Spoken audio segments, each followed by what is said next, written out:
Hey, what's up, Solo? You got some applause now, Paula. You just keep upping the production value, you know. Look, that? I'm trying. You know how I do. You're doing big I'm things. Trying. Yeah, I'll be trying every once in a while, trying to get it together. Okay, as I try and get myself together. Okay, how you doing, Solo? I'm good. I'm doing better now that I'm in the room with you again. I feel like it's been too long. What is this, the 13th episode? It really is, yeah. It's a long time. It's been a long time. Welcome, everyone. It's been a long time. Yeah, since you and I have been able to collab and do this together, right? This year has been a character builder, hasn't it? I know. It has. Life is lifing. Life is lifing. Life is lifing. It's like life is like a box of chocolates. When you get the box of chocolates, that you're like, look, I'm only looking for the caramels, and I'm getting a bunch of those strawberry ones. Yeah. But hey, sometimes you got to eat the strawberry ones too, because they'll hit the spot sometimes. I hear you. Okay, so you just took us back to Forrest Gump, but that's all good. Welcome everyone to the 13th episode of Keeping You Wise by Keeping It Real, where we bring authentic and real conversations to fuel the soul that you can share with others. As Solo said, welcome to the 13th episode, where we will discuss Shattering Ceilings, Women's Pathway to Success and Empowerment. My name is Paula Bell, and I am joined by my co-host, Solo. Hello, and as you heard, we're excited about this particular episode. We got some phenomenal guests coming on to share some stories and journeys. But before we do that, I always have to do my disclaimers. Number one, we are not therapists and will not offer any medical advice. We are not trained, qualified, or able to diagnose or treat any form of mental illness or disorder. And some topics may be triggering, so be aware of that. The purpose of this video cast is to have real and authentic conversation that provides wisdom to us all. So please interact with us via chat. We would love to hear your comments and your thoughts. I will be monitoring the chat. We are live on 3 platforms. We are live on LinkedIn, YouTube, and Instagram. Oh, nice. And so, yeah, we got Insta now. We're on Insta now. We're official. Insta official. We're official. Yes, we are official.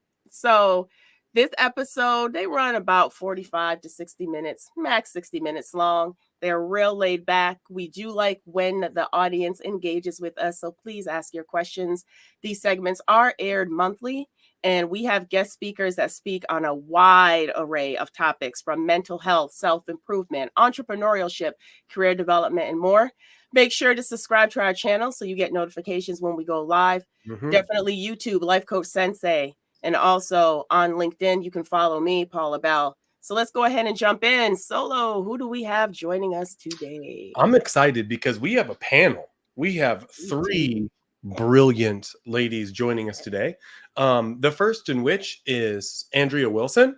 She's a certified IT business analyst, experienced in gathering requirements, developing process models, quality assurance testing, and process improvement with a commitment to optimizing organizational success. And she has a ton of experience doing it. She's driven, proficient with identifying risks, and skillful in developing efficient and effective business solutions, and always aims to create desirable user experiences while addressing business needs at the same time, yielding recurring customer returns and maximizing every organization she's ever been a part of and their operational success. So Andrea Wilson is the first one that we will bring to the stage with the effects.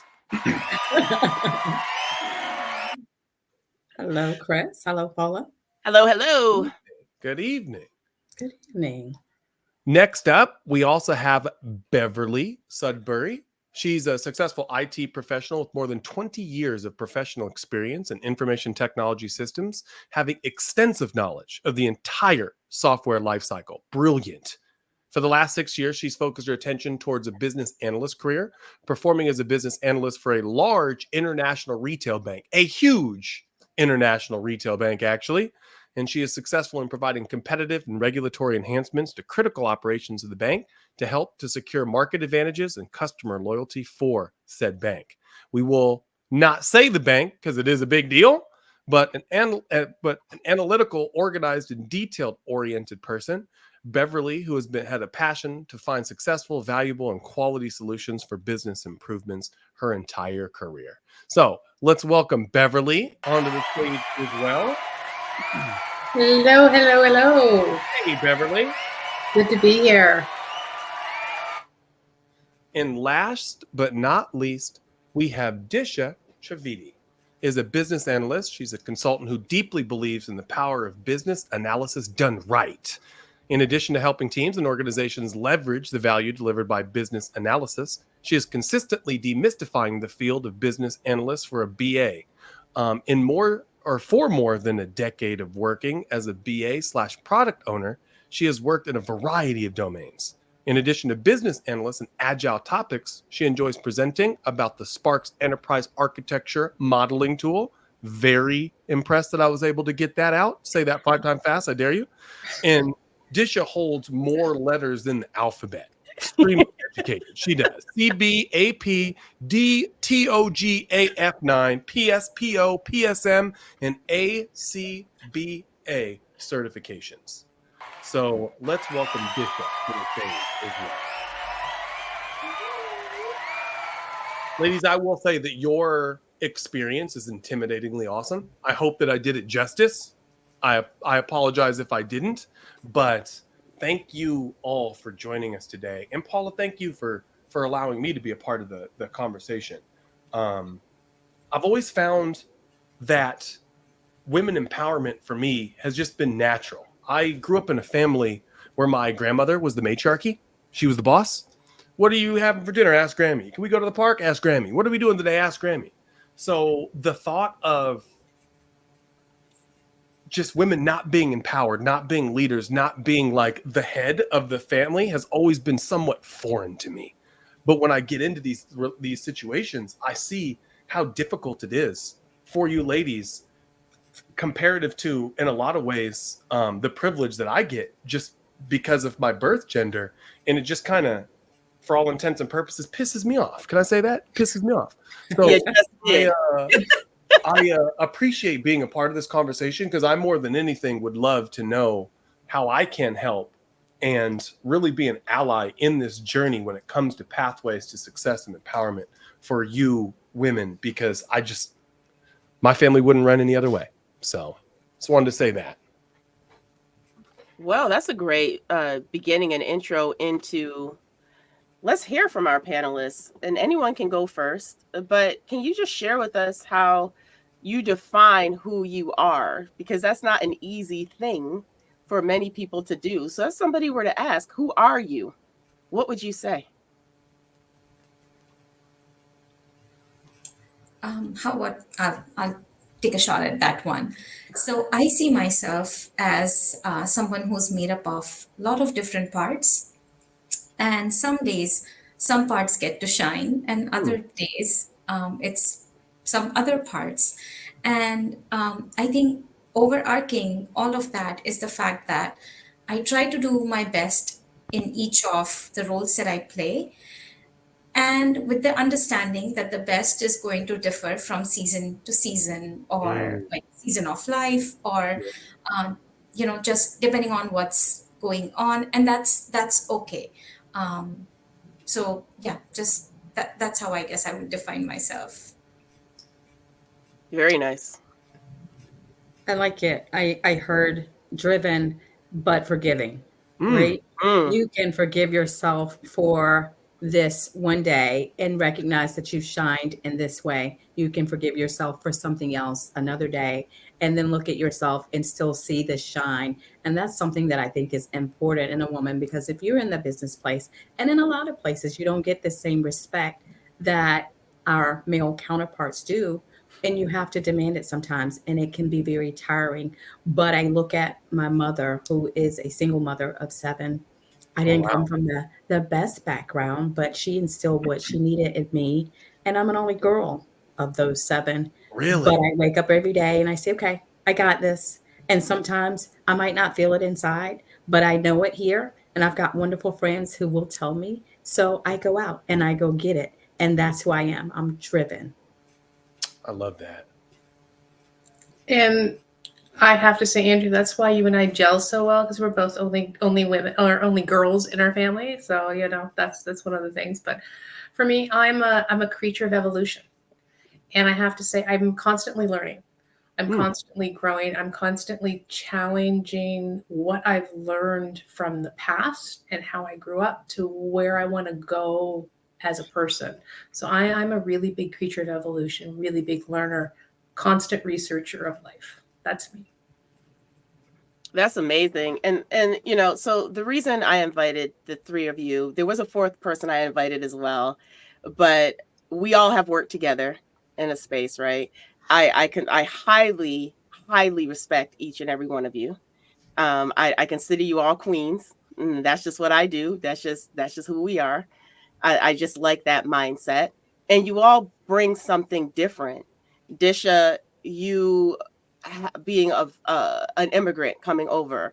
Beverly, you came on the pod and you talked about MS and the impacts that has on you as a woman. Andrea, you came on the pod and you talked about moving from one aspect in your career to a higher level in your career and navigating that in a technology world which has been driven a lot by men, right? I mean, let's be real. I started in IT too, but all of you all have come from different journeys. So can you share your personal journey of navigating your career path as a woman? And what I also want you to talk a little bit about is the different dimensions of diversity that you have that have been maybe a challenge as you've been navigating your career path as a woman, not only because you're a woman, but because of other biases that people might have because of how you look, how you speak, how you move, how you talk,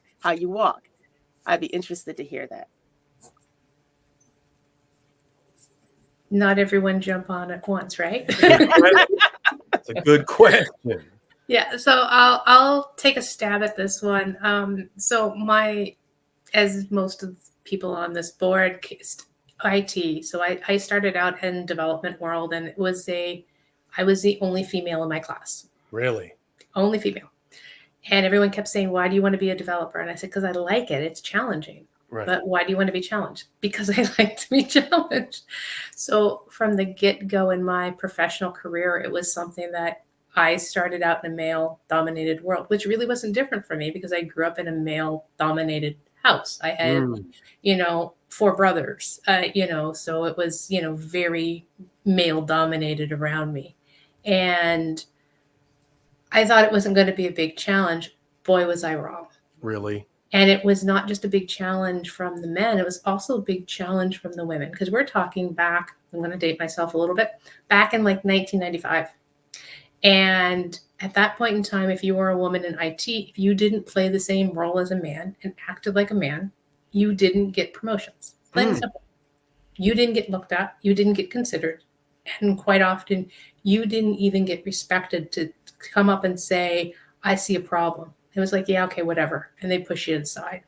So I had a very challenging career starting out and had to learn how to play that role.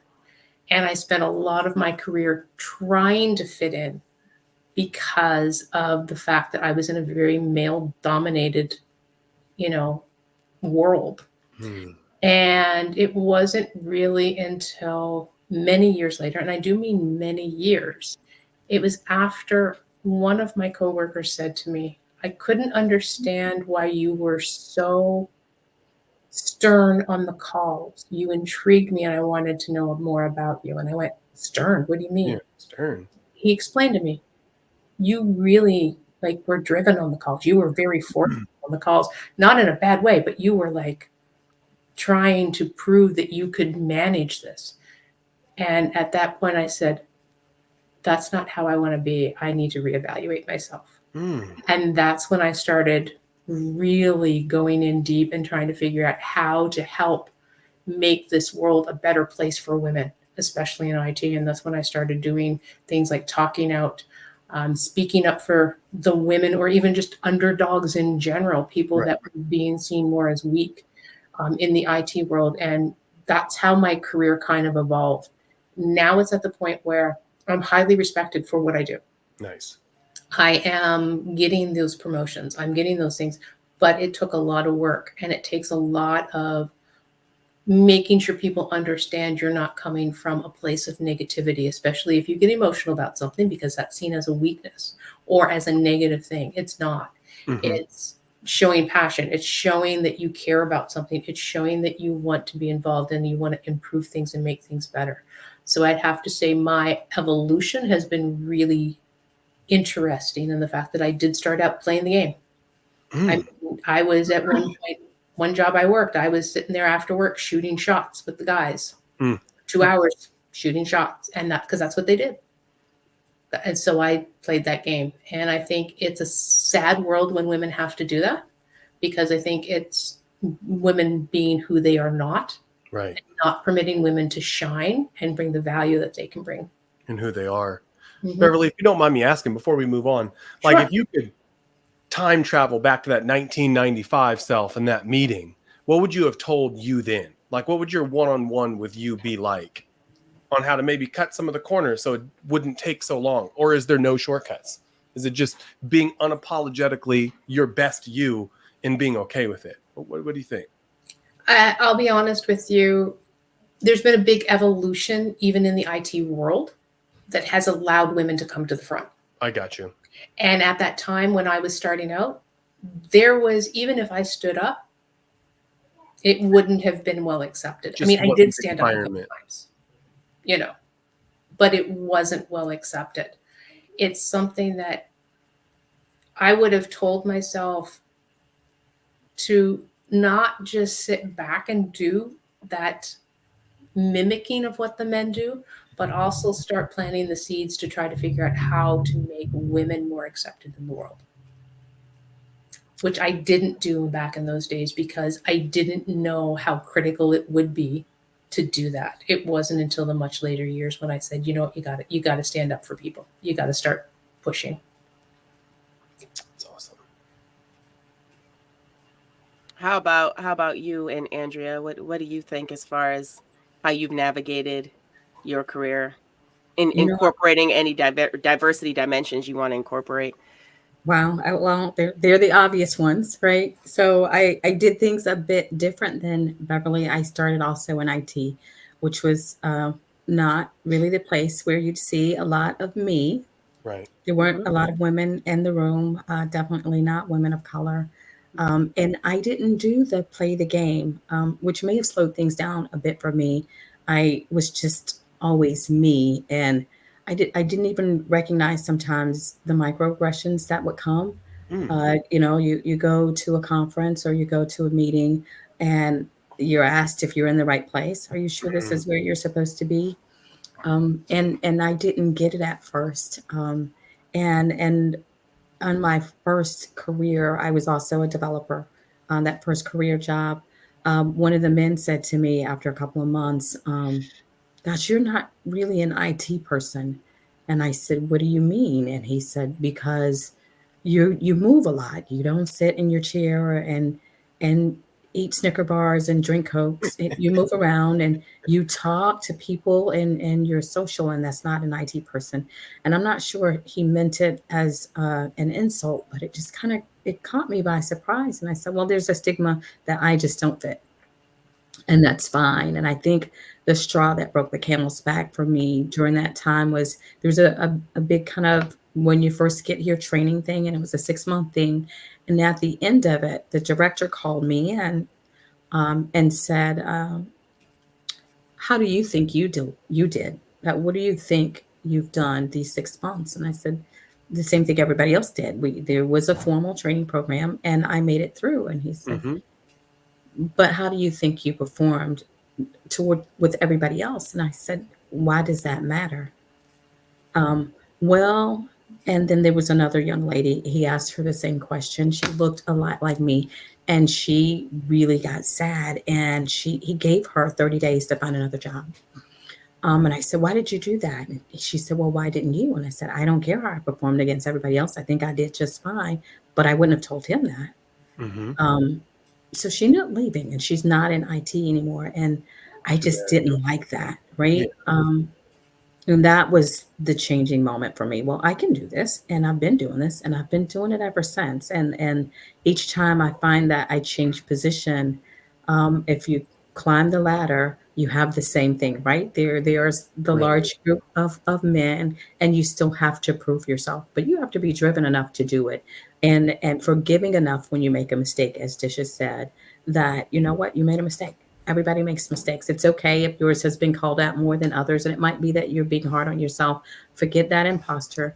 Keep going where you're trying to go. Lay your path and keep fighting for it. And I started at that point mentoring because I want young women to know they have a place at whatever table it is. And that's just been it. And I keep going. And it's hard some days. I forgive myself or I pat myself on the back when there's nobody there to do it.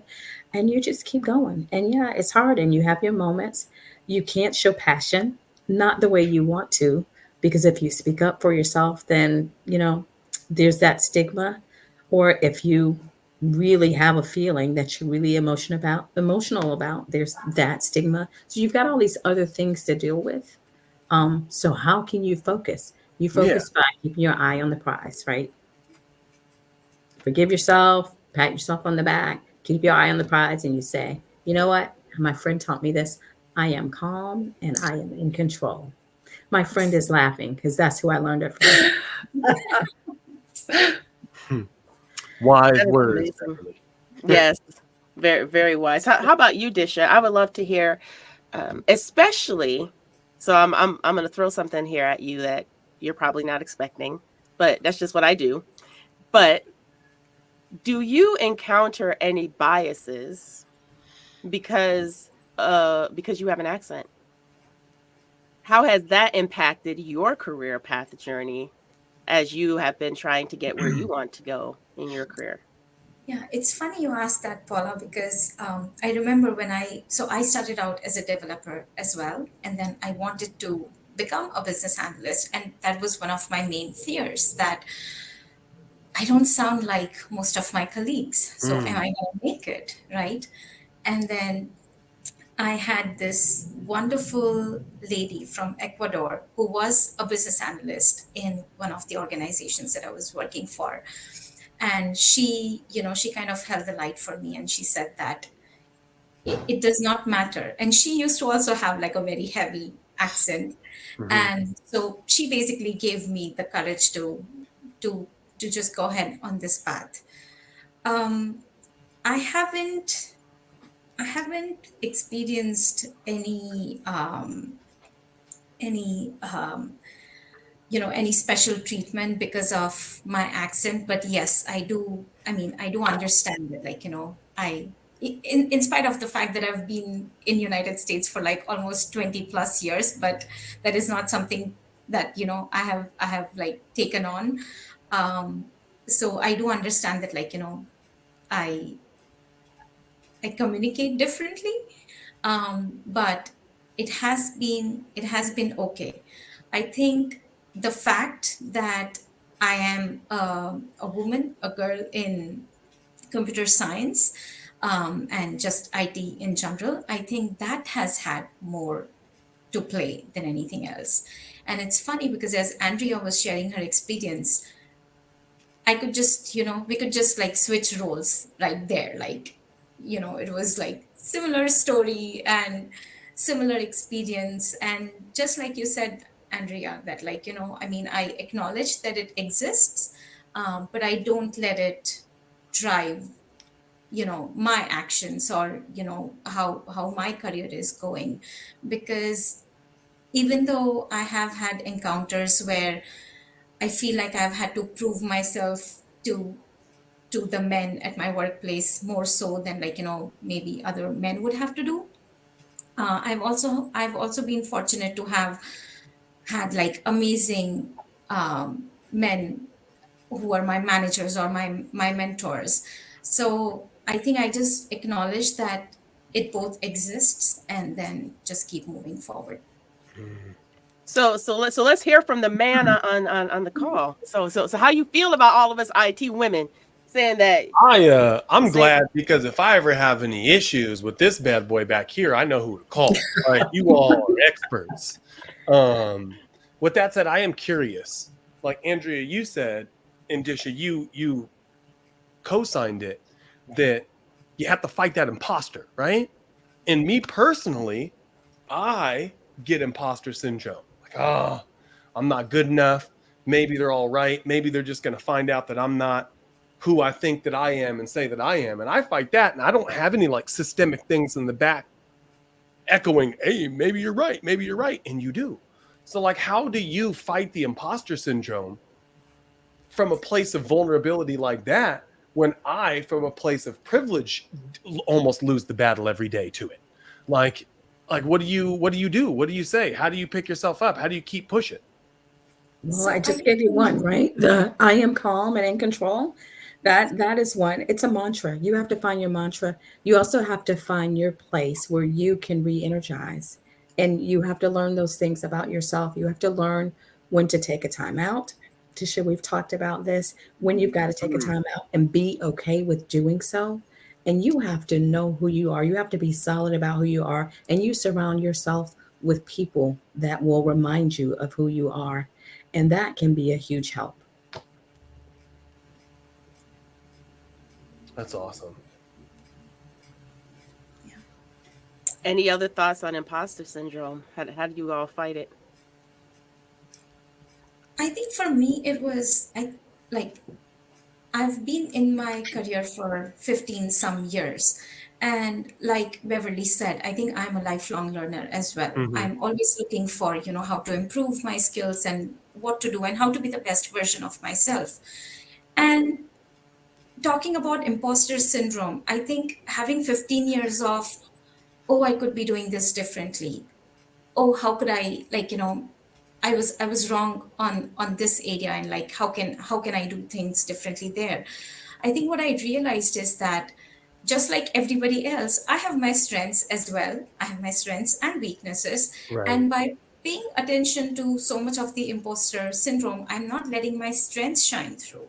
Right. So I think there came a point in my life, in my career, where I said, I am enough the way I am. I am going to continue learning. That's never gonna stop. I will continue to make mistakes as well. That's not gonna stop either. But I am enough as I am, and I have something that I bring to the table. So I think that kind of helps. Or in other words, age helps. Wisdom, right? It's that wisdom you learned along the way. I love it. I am enough as I am. I love that. I am calm and in control. And Andrea, I don't know if I was picking up what you're putting down, but Beverly is the one who hit that one. Beverly, Yeah. that seed for me. Yes. That's awesome. That's awesome. And I got it from someone else. So I'm just passing it on. The pay it forward thing. Paula said it. No, it was someone else. It wasn't Paul. It was someone else. But yeah. How I would say how important is for that someone else. I know, Andrea, you said you surround yourself with people that just care about you, love you, will remind you of your own somebodyness when you're in that pit. You can't remember it. Like, do you all each have those people or those folks close? Can you think of that person right now? Give a shout out to that person for picking you up, pushing you forward. I could tell you Paul is one of those people. I was in a real dark place at one of these large lending institutions. Don't even get me started about large lending institutions. But it was hard and it was dark, and I was dealing with that imposter syndrome more than ever. And she's the one who reminded me of my own somebodyness. So in a lot of ways, I'm here now because of you, Paul. So thank you. So anybody you would like to give a shout out to? Any women in your life? Any people that kind of pushed you along the journey? There's 3 ladies on this call that have been huge inspirations to me over the last, 4 or 5 years. So, I would have never, if it wasn't for people like Paula and Disha, I would have never even thought about doing any type of instruction. Both of them, Disha gave me, I'm going, Disha does this. And she actually taught me. She was actually my instructor at one point. And I'm like, I want to be like her. And that's exactly what I said one day. And then Paula was like, you're fit for this. You can do this. And then Andrea has been an inspiration and just reminding me every day not to forget to look at the wonderful things in front of your face and appreciate those things and those people and say thank you. So, you ladies have been a wonderful inspiration to me. That's awesome. I don't think I could have said that nearly as eloquently as Beverly said. And it's funny because she's right. I've had the same experience with Paula. I've had the same experience with Disha, and you've already heard what I've had to say about Beverly. But on top of that, in your everyday walk, there's always somebody that's going to be there. And you hold on to that inspiration and you remind them and they remind you and you just keep living it, right? So sometimes it's the place you run to. It becomes your prayer closet. It becomes that place of meditation. It becomes that mantra that you have to go look for sometimes. And sometimes, like you said, Solo, it's dark. It is dark. But you've got to rise out of there because you've got somewhere you want to be, right? Your drive says you've got somewhere where you need to be. No matter what's happening, you are enough. So go out there and show them. Yes, same thing. I think, having worked with the three ladies that are on this call, I have always taken away so much from my interactions with you guys. And I think I've also learned that oftentimes we will be surrounded by people who are cheering for us. And then there will be times when we just don't have access to them. And Right. that is when we need to look within and have that strength to treat ourselves with the same compassion as we would treat each other or a friend or a colleague. So yeah, I just try to remember that, I guess. So I have to jump in here and I have to give honor to some people myself. So yes, definitely you three ladies. We went through some things last year. Right? We did. We went through some things last year. And the thing that I loved is no matter what came our way, what I loved the most is that we stayed unified and we supported each other and we checked in on each other and it was authentic. Right? A lot of times in my career, I've not always had that experience with women.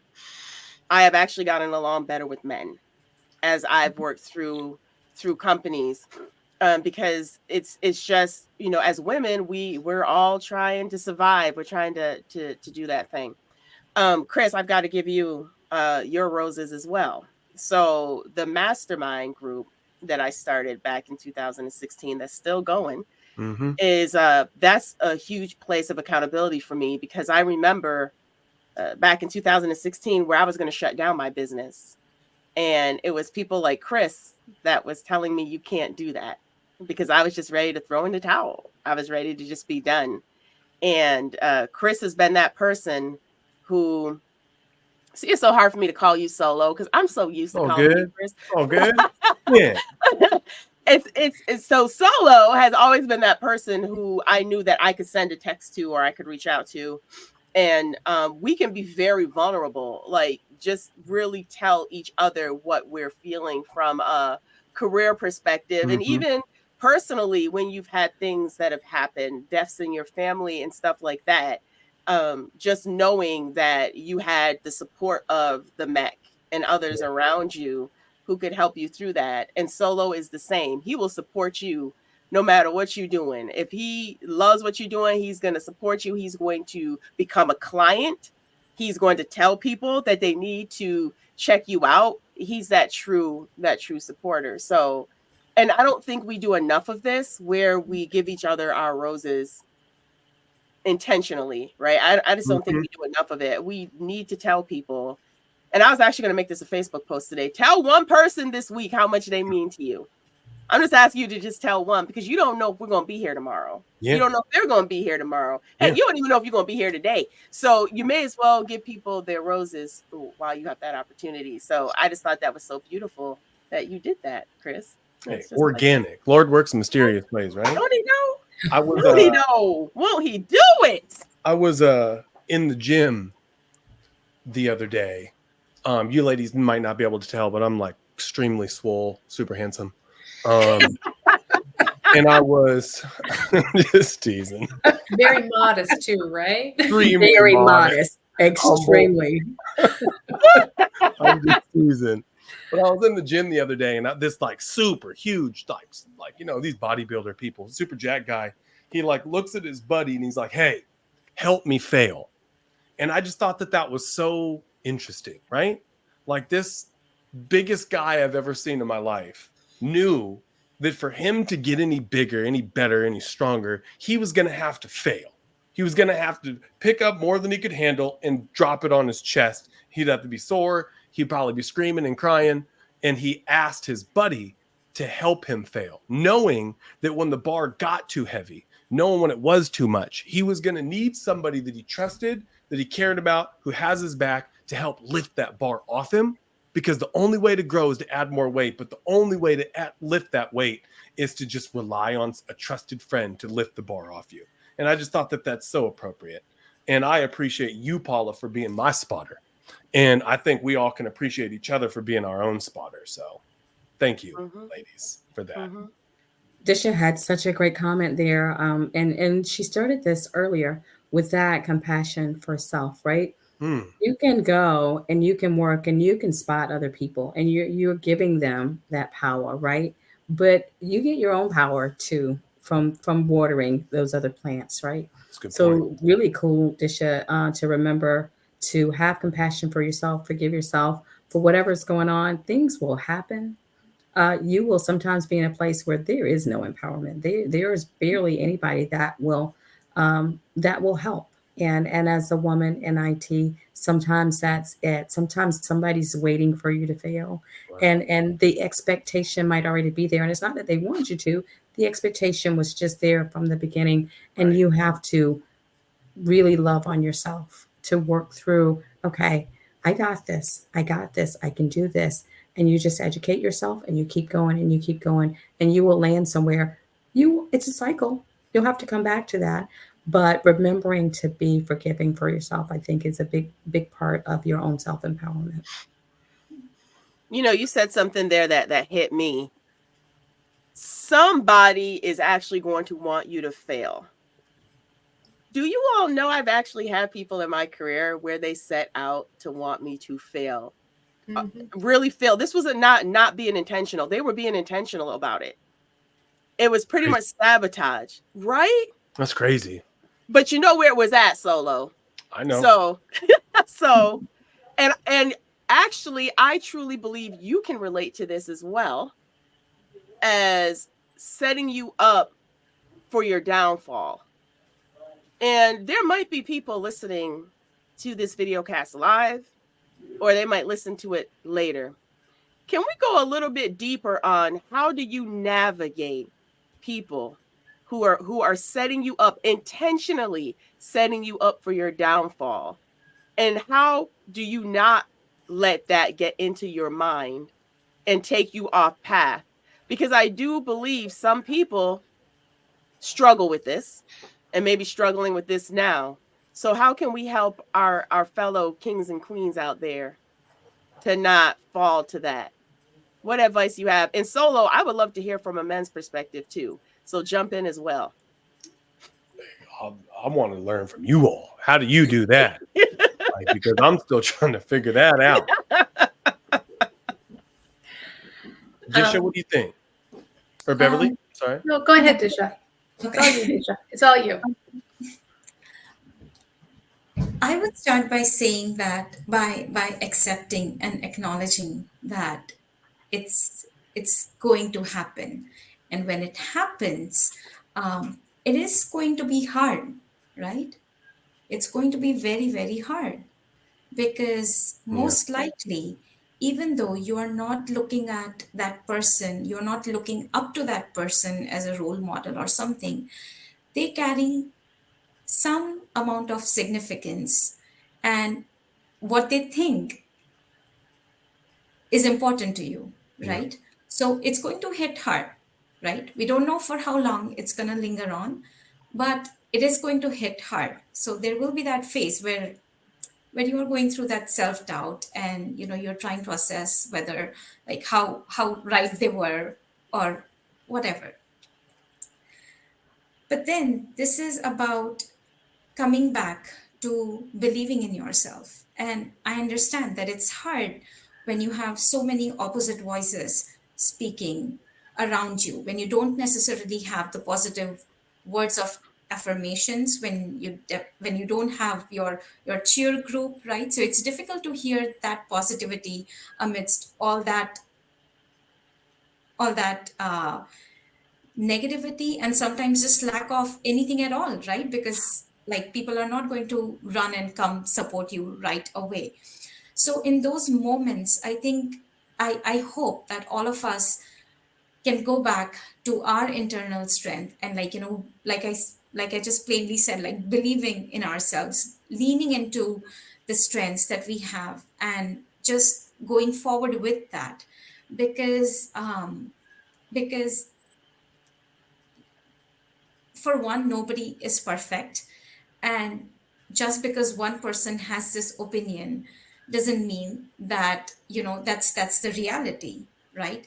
And I don't know, even if it is a reality, maybe there is something that can be done about it, but that is not a fixed, um, the word that I'm looking for is like a prediction. Yes, it's not like a Mm. prediction it's not like fortune telling, right?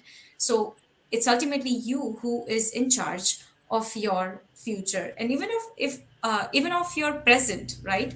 So just knowing that you have that power. Did I lose you guys? Nope. No, you're there. You're Just knowing speaking that you have truth. that Keep going. power.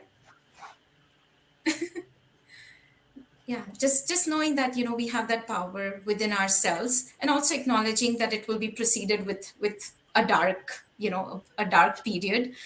Just knowing that, I think. Yeah. What did you have to say, Beverly? I'm curious. Well, it's kind of along the lines what you said about believing in yourself. And the same person who told me the whole I'm calm and in control thing also constantly reminds me, yeah, there's people out there that are going to want you to fail, and they're going to have opinions about you, but remember, their opinions about you are their feelings about you. They're not your truth. Right. They're not what you know about you. They're Yeah. not what you know about what you can do. It's their opinion. And their opinion really doesn't matter and doesn't change what you know inside you. So even though they're trying to set you up to fail, and even if they succeed, you know what you can do, and have faith and strength in that, very much like what Disha said about having the belief in yourself. But just remember, other people's opinions are their opinions. It has nothing to do with you. Yeah, you said it So right, that it's not your truth, right? It's Yeah, not your truth. Yeah. it's their opinion. Yes, absolutely. so good. I Andrea? think I've heard it called false evidence appearing real. When I was younger, I started this IT journey fairly young, and when I finally got in that situation where I was moving ahead, and then you're set up for your downfall, the thing that halted me was fear. Mm. And I struggled with that, and I actually left a job because of it. And then I'd rebuild somewhere else, and I had to learn that my fear is not necessarily the truth. It's false evidence appearing real, and folks are entitled to their opinion. We hear it all the time. Everybody's got one, and they have their opinion for whatever reason, and their perception is what's real for them, but you can't make that what's real for you. Right. So you've got to hone in on who you are, know who you are and where you're going. And even if, they dig that ditch and you fall in it, there was a lesson to be learned there. So when you move on, you're moving on solid ground. And when it comes back, it will, maybe in a different form, maybe in a different person, you know how to act.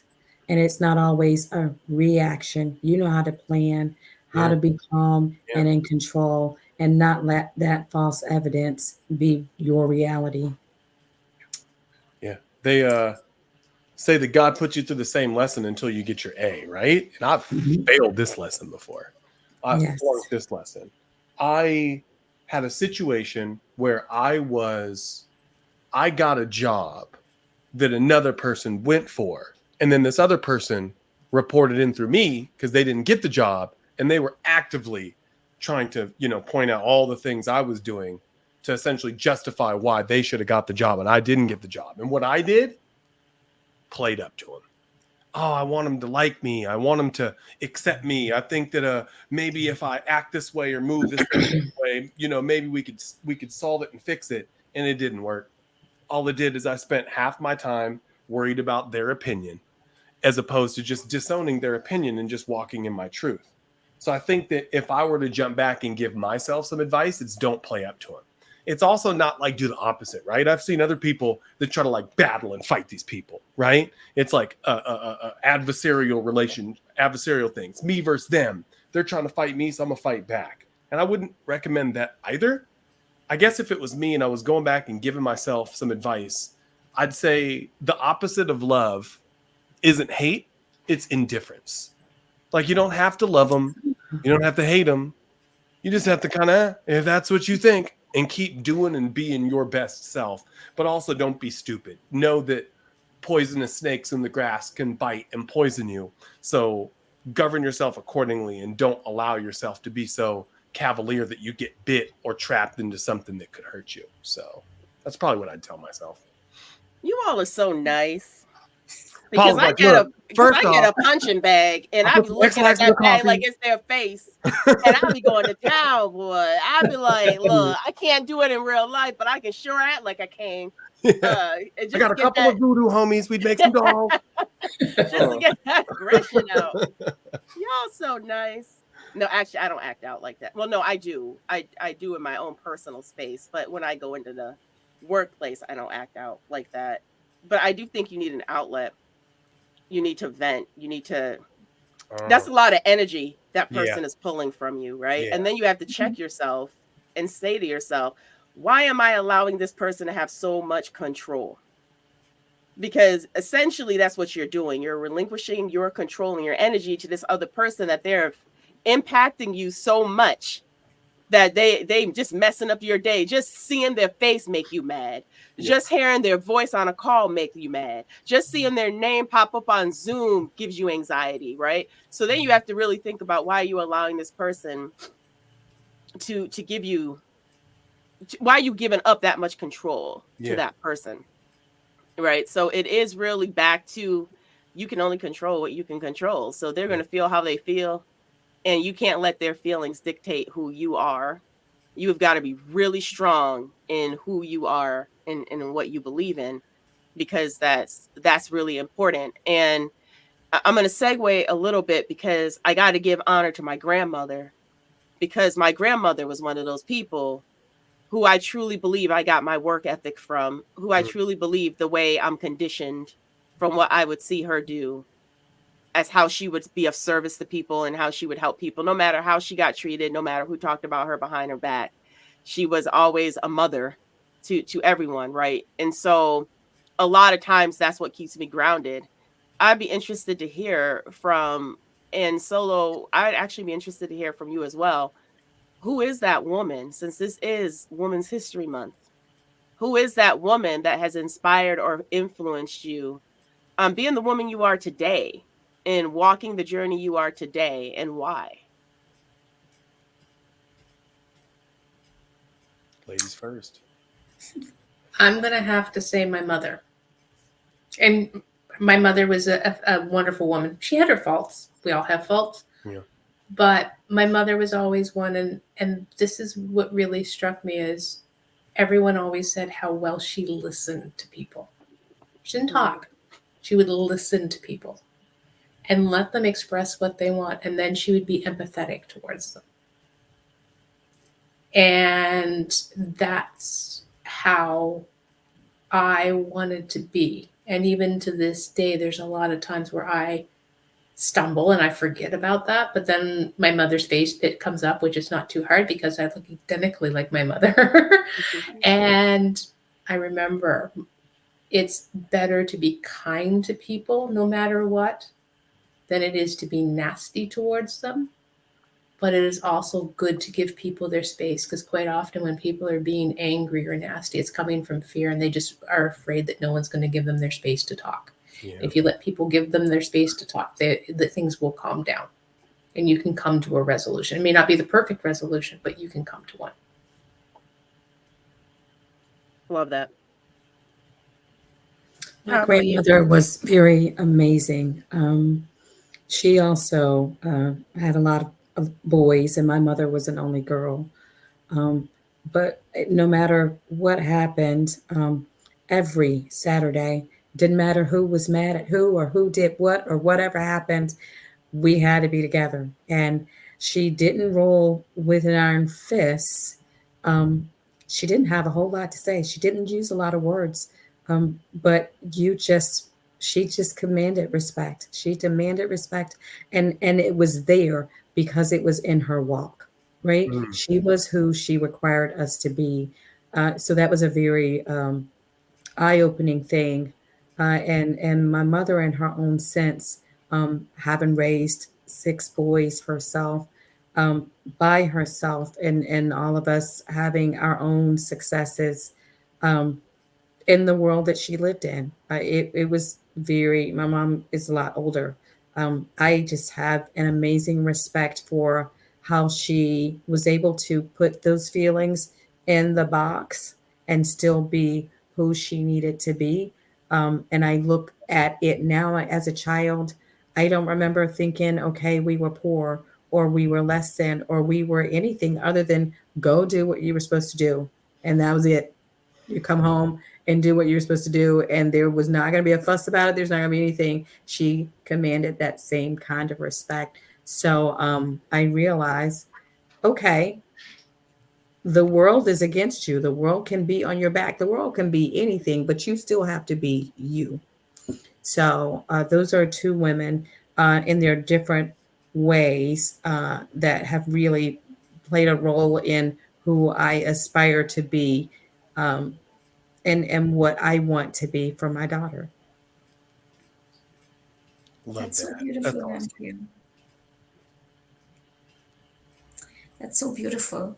And I think, like you guys, same thing. I have my role models in my family. I think all the women, my mom, my aunts, my grandmas, my mother-in-law. I think it's because I've seen their life so closely, and um, I I've seen them through different experiences and stuff, that just makes me follow in their path. My mom and like my entire family, we came here when my mom was in her late 30s, and my parents are in IT as well. And the time when we came, it was the year of 2000, so getting an IT job was very difficult. And I remember my mom taking up like a physical labor job because she was so determined that I was going to go to school here. Hmm. And then at the same time she used to study and like apply for jobs and just so much, and just that grit. um it's something that has stayed with me, and it's very inspiring for sure.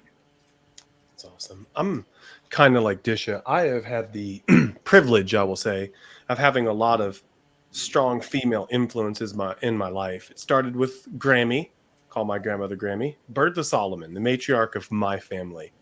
Um, she was strong, but she was kind. She taught me the love of God and never get my praying knees lazy. She's always there to help mentor and push me to be my best, and the whole family. I have my mom. My mom is my heart. Say my dad is my brain and my mom is my heart. And she's just, if I'm ever feeling this imposter syndrome, she's one of the women that I could always call and will remind me of my somebodyness. And I love her for that. And I see her do that for everybody. Then I have my wife. I see her sacrificing her health and her sleep and so much for my boys. And I look back and I think of all of the women in my life, and one consistent is that sacrifice. Like I've never once seen any of these incredible women in my life put themselves before their loved ones or their families. And I don't know if that's like, I look at my wife, for example, like I go to the bathroom and my door's locked. My sons knock on the door, Daddy, hey, I'll be out. She doesn't get that privilege. They're on her lap. They're jumping around. They're doing all this stuff. And she's like just even sacrificing bathroom time for the boys.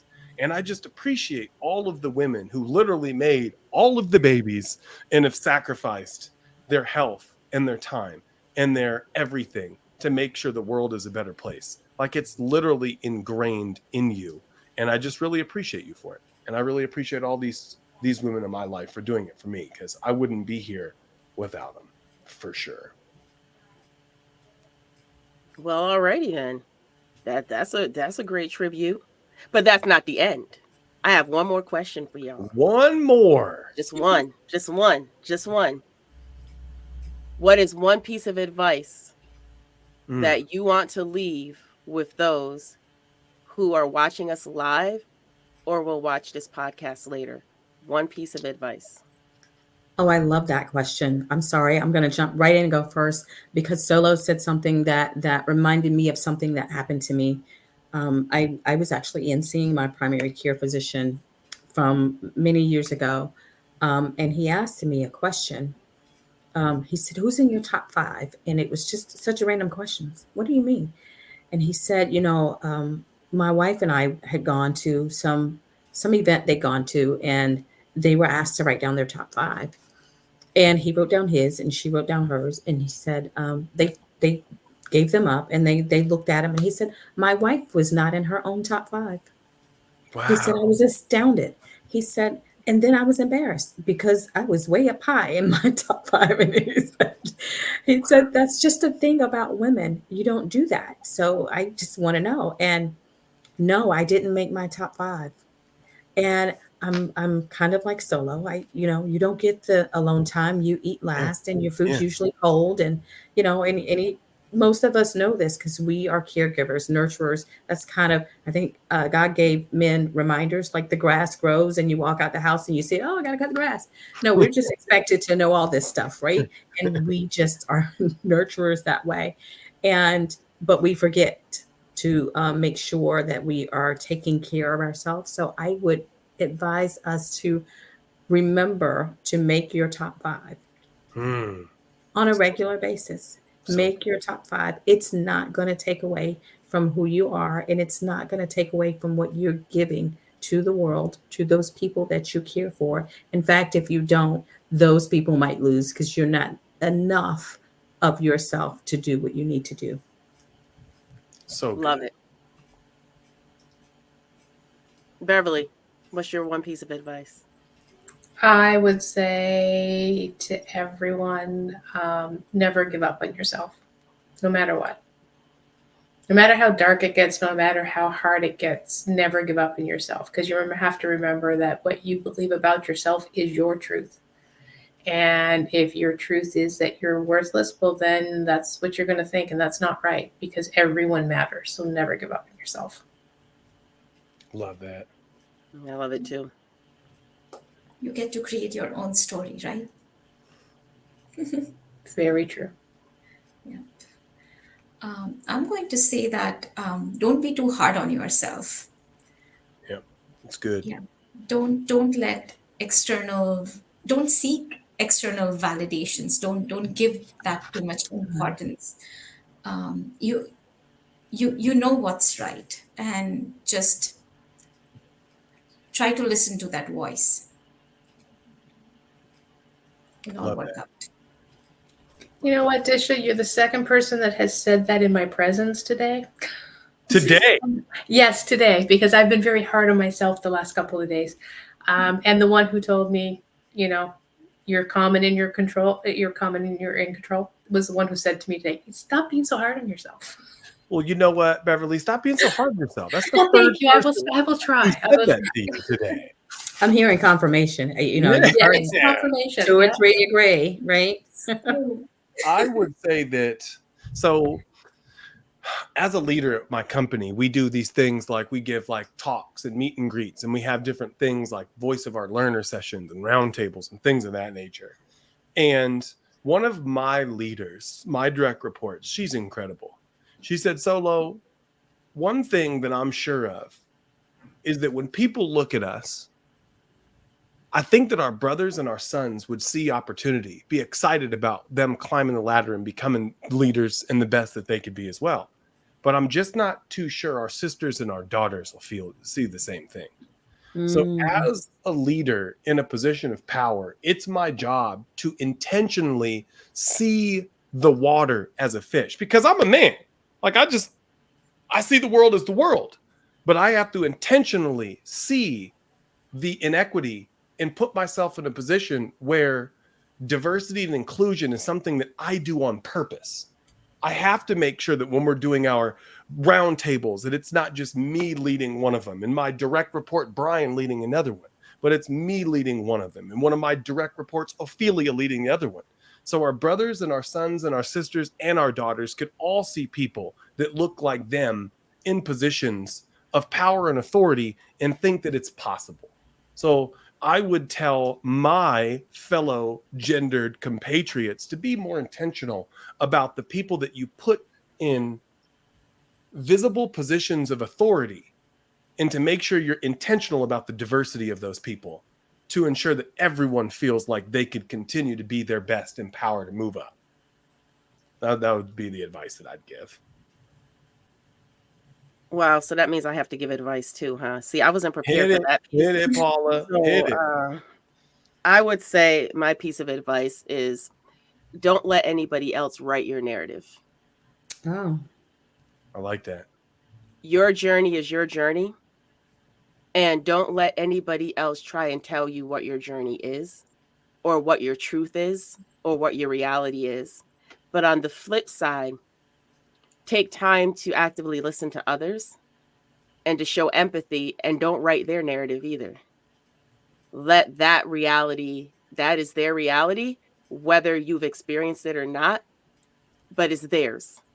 And so don't try and write their narrative either, but just be true to who you are, and don't ever lose your integrity to get into a position. Don't ever lose your character to get into a position. Don't ever be put in those positions where those things are at risk, because at the end of the day, those are the things that define you, that make up your personal marketability, right?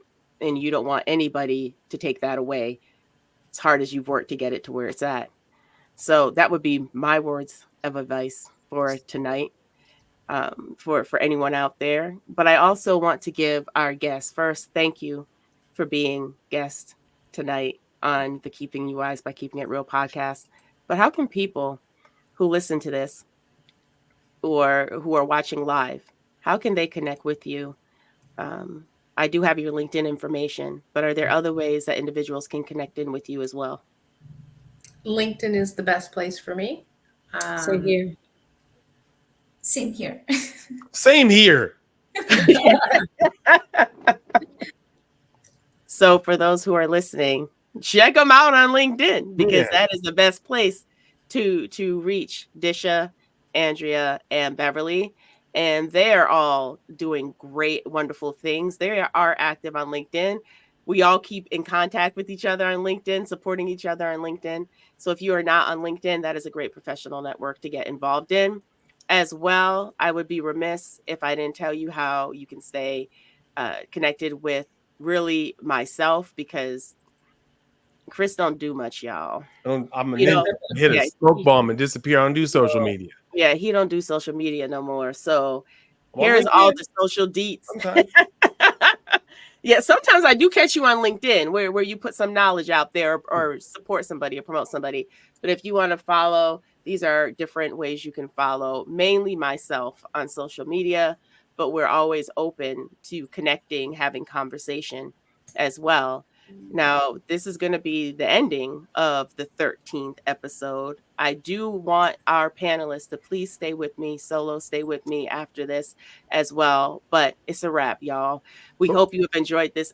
Oh, you got something? Before we leave, Paula, two things. First off, I need to update this picture. I got a nice AI derived picture that looks way better than this one.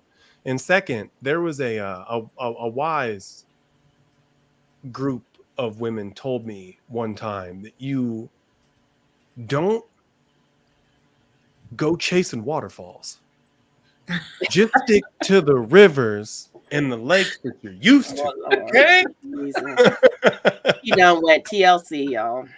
You just gotta stay jovial, team. Keep Was laughing. that TLC? That was TLC, right? TLC. Okay, all right. Okay. I was checking myself there for a minute. I didn't have the right group, right? I thought he was about to bring down something really, really deep, and he come out with TLC. It's all about the delivery. Andrea's like, don't encourage him, team. Don't encourage him. But again, thank you, ladies. Thank you all so much for joining us. It's been a pleasure. And I have a ton of notes. So I do too. I always feel so much more. I just feel like I learned more from this than anything else. So thank you all for listening today. For real. Yes. And as Solo does say, if you've never had the opportunity to hear him, he'll always say, for each one, reach one, teach one. So when you know better, you do better. So let's continue to do better. But we also should be sharing the knowledge, right? The reason Solo and I do this, we do it no matter how many people show up. We don't care about the followers. We don't really care about the audience numbers. That's not the reason why we do it. If we can just reach one person, we've done what we set out to do. And so we continue to do this because we love engaging. And as Solo said, we learn just as much as those who join us as well. Yeah. So again, thank you all for joining us for the 13th episode. We got a cool one coming up next month, whereas it's Donor Knowledge Month. That's not what it's called, but it's close enough for right now. But we're going to be talking to some very, very phenomenal people who have received organs or have given organs. So get ready for that conversation in April. But until then, y'all, we out.